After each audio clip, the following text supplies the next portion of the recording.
हर हर महादेव, जय जय शिव शंभू। तो आज हम महाशिव पुराण का अध्याय 5 पढ़ने जा रहे हैं, जिसमें आप पढ़ोगे कि जो बिंदुक का पिशाच योनि में उद्धार कैसे होता है। और ये जो बिंदुक है, आपने इससे पहले जो तीसरा अध्याय पढ़ा है उसमें बिंदुक के बारे में बताया गया है कि वो चंचुला का पति था।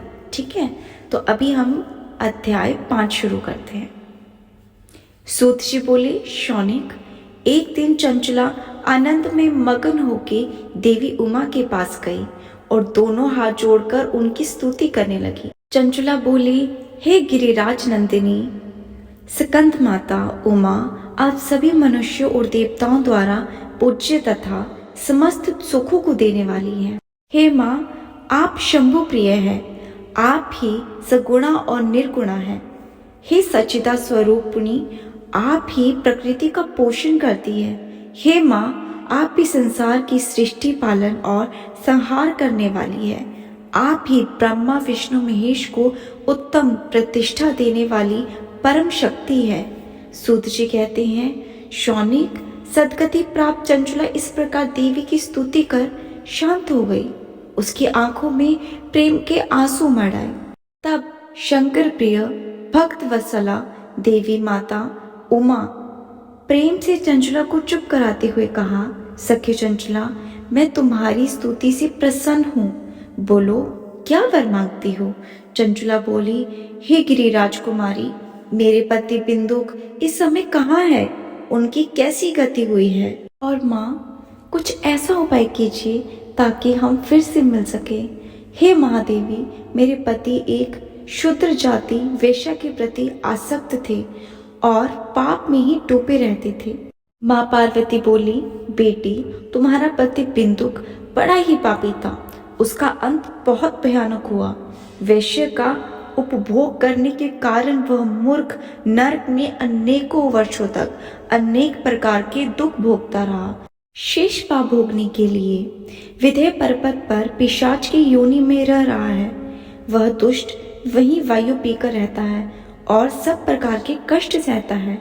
सूत जी कहते हैं, शौनिक, गौरी देवी की यह बात सुनकर चंचला अत्यंत दुखी हो गई। फिर मन को किसी तरह स्थिर करते हुए दुखी हृदय से माँ गौरी से उसने एक बार फिर पूछा, हे महादेवी, मुझ पर कृपा कीजिए और मेरे पापी पति का अब उद्धार कर दीजिए। कृपया करके मुझे वह उपाय बताए जिससे मेरे पति को उत्तम गति प्राप्त हो सके।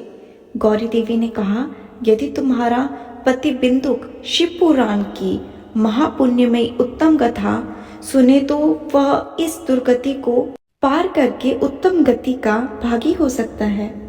अमृत के समान मधुर गौरी देवी का यह वचन सुनकर चंचला ने दोनों हाथ जोड़कर मस्तक झुकाकर उन्हें बारंबार प्रणाम किया तथा प्रार्थना की कि मेरे पति को शिव पुराण की कथा को सुनाने की व्यवस्था कर दीजिए। ब्राह्मण पत्नी चंचला के बार बार प्रार्थना करने पर शिव प्रिया गौरी देवी ने भगवान शिव की महिमा का गान करने वाले गंधर्वराज तुम्बुरो को बुलाकर कहा, तुम्बुरो, तुम्हारी भगवान शिव के प्रति बहुत भक्ति है। तुम मेरे मन की सभी बातें जानकर मेरे कार्यों को सिद्ध करते हो। तुम मेरी इस सखी के साथ विंध्य पर जाओ। वहाँ एक महाघोर और भयानक पिशाच रहता है।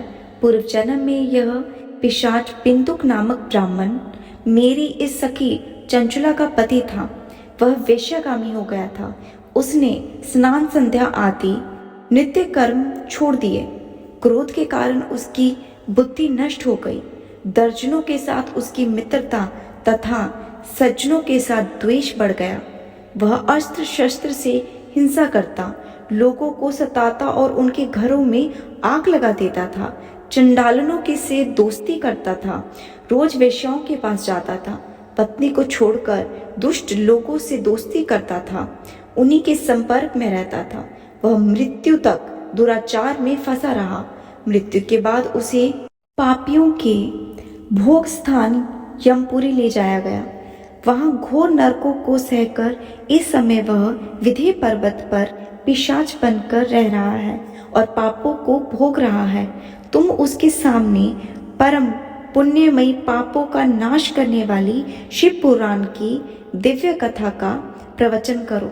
इस कथा को सुनने से उसका हृदय सभी पापों से मुक्त होकर शुद्ध हो जाएगा और वह प्रेत योनि से मुक्त हो जाएगा। दुर्गति से मुक्त होने पर वह बिंदुक नामक पिशाच को विमान पर बिठाकर तुम भगवान शिव के पास ले आना।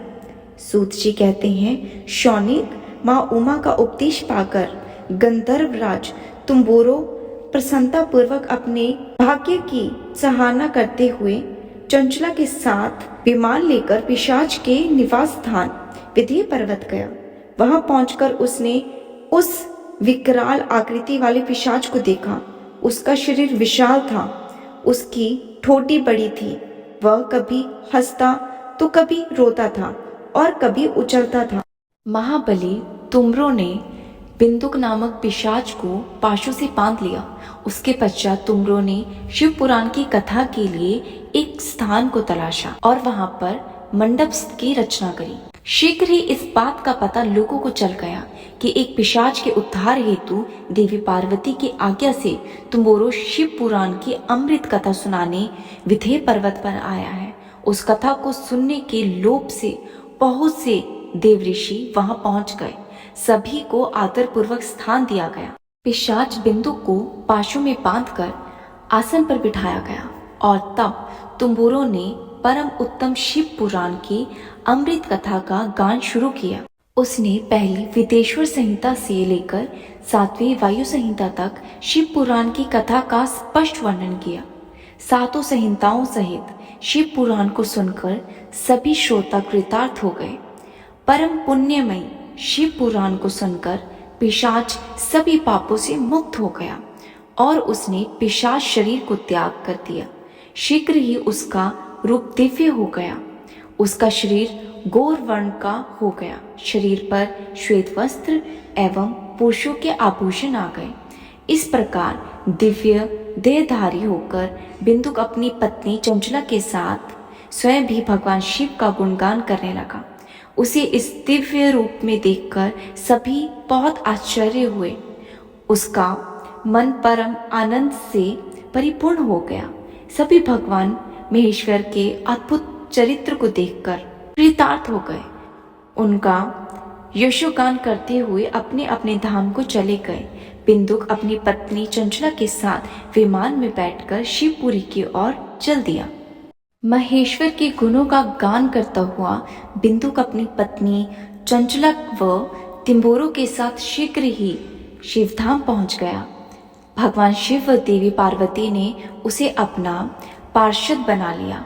दोनों पति पत्नी सुखपूर्वक भगवान महादेव एवं देवी गौरा के श्री चरणों में अवचल निवास पाकर धन्य हो गए। हर हर महादेव, जय जय शिव शक्ति। तो ये था अध्याय 5।